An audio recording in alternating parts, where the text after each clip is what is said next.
Sir আপনার parcel.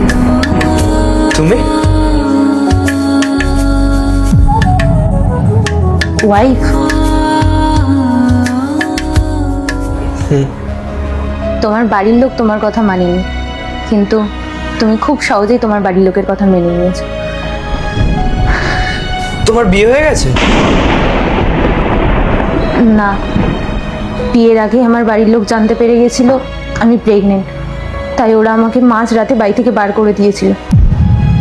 সরকারি হসপিটালে আমি আমার মেয়েকে জন্ম দিয়েছি একা। আমারও একটা ছেলে আছে 2 বছরের। আমারও মেয়ে আছে 3 বছরে, এত বড় হয়ে গেছে, পুরো আমার মতো দেখতে হয়েছে। তুমি আমাকে একবার ফোন করোনি কেন? করেছিলাম তো, মার্চের 3 তারিখ 40 বার ফোন করেছিলাম, কিন্তু তুমি একবারও রিসিভ করোনি। বিয়ে ছিল ওই দিনকে আমার। তাই জন্যই তো। By the way, congratulations.